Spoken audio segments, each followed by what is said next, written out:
Hi guys, it's me Quinn, and as always, if you appreciate my content, consider hitting the like button. It's the only way the YouTube algorithm really notices me. So I did my talk on why there are no robots in Dune, and that went over pretty well, and I just wanted to give beginners to the series some context as to why certain things in the series are the way they are. Now I want to do a video about the politics of the Dune series. So for those of you that have seen the movie but haven't read the books, but are interested in learning more about what the heck is going on. So to begin explaining the politics of the Dune universe, we have to first talk about the Landsrad. Now the Landsrad is mentioned several times in the movie.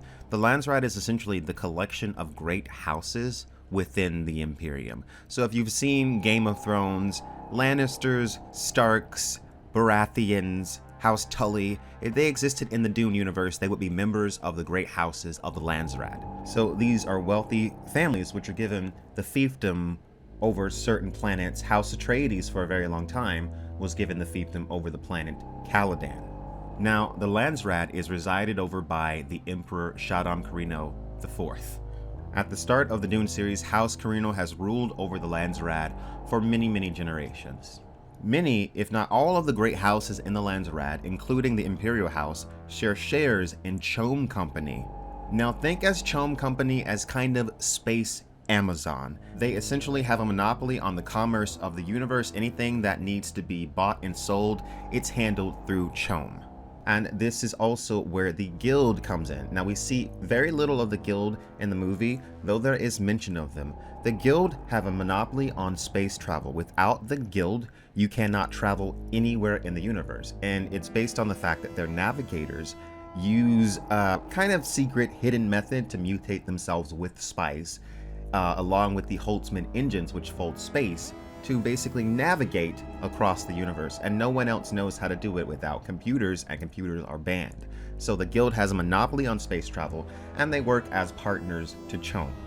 So if Chom is the delivery company, Amazon, then think of the guild as FedEx or the Postal Service, but also think of them as like every airline because they handle all of the traveling in the universe. Now, the great houses of the Landsrad all wield varying amounts of power. House Corrino, the Imperial House, is obviously very wealthy because they are the Imperial House, but they also train very efficient, very skilled fighters known as the Sardaukar on their prison planet Seleucus Secundus, and this basically keeps everyone in check. No one wants to face the wrath of the Sardaukar.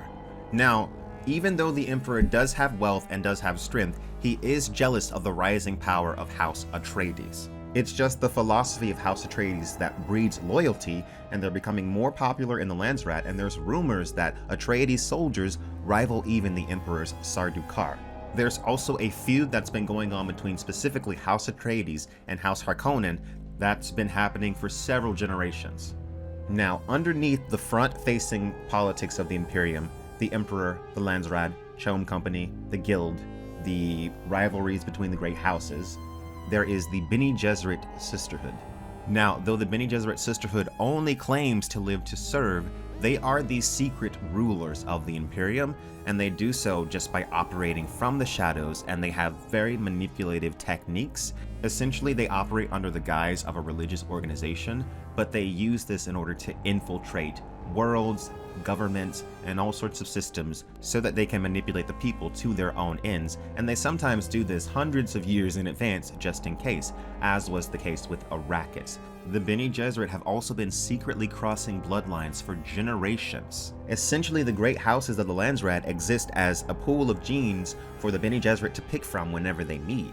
Many of the characters we see in the series, including Jessica, the Baron, potentially even Duke Leto himself, are products of the Bene Gesserit breeding program.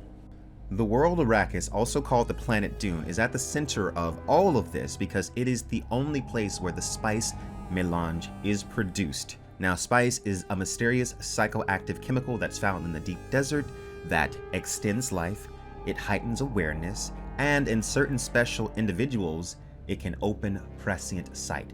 So you can think of spice as a metaphor for oil, but just add on the fact that it's also a substance that makes you live up to twice as long and heightens your awareness. And there is the added fact that spice is so addictive that once you become addicted, you can't stop taking it, otherwise you will die. So not only is spice essential to commerce and traveling in the universe, there's also countless rich people throughout the Imperium that are addicted to spice. And without it, they would die. That said, you can understand the significance of why Arrakis is at the center of Imperial politics, and why it is so essential to the Imperium that Arrakis remain a desert and that the ecological transformation not go through. You can kind of think of Dune as a complicated, drawn-out chess game between the Emperor, the Bini Jesuit, the Landsrad, the Guild, and Chome Company. I hope this helps explain the politics of Dune a little bit better. Thanks guys for listening. Peace out.